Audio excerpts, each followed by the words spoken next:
就来看台64线新北市中和段，一台黑色的箱仔车甲一台白色的轿车发生着行车纠纷。这个黑色的箱仔车是驶蛇形的，刷落来驶到白色轿车的边啊，手伸出着车窗，安尼共挤，甲对方来标骂。然后这个箱仔车驶到对方的头前，调故意打洞啊，双方前后离无到1公尺，就安尼离这个高架路顶4界共逼车。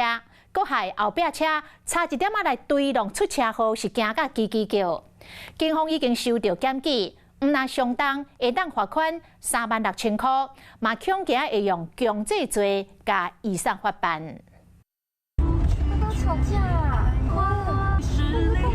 小我车驾驶hand得路一个偏，都驶到白车边啊，搁甲手伸出去车的外口，甲对方抢。民众看到这个画面，全部踹一下。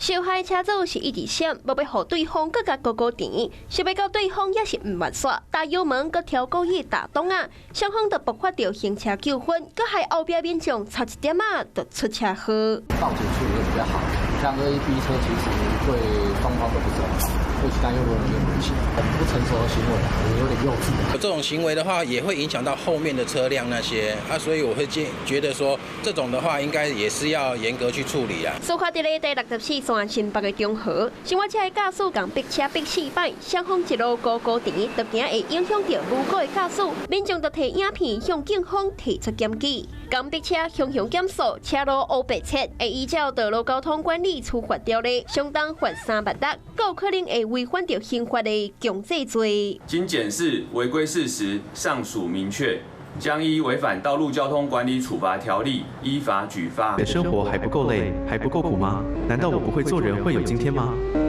网友看到是气甲骂讲，最近影片山地高囡仔是真穿，伊是毋是嘛想要对咧穿？台湾的法律因根本就袂惊，大家拢咧骂小我车的驾驶，警方嘛已经照规定来受理，对驾驶开单来执法。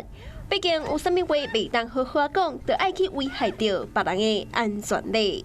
Hello， 我是易景，想要抢先掌握最及时的新闻资讯吗？赶快订阅、按赞、开启小铃铛，锁定华视新闻的 YouTube 频道。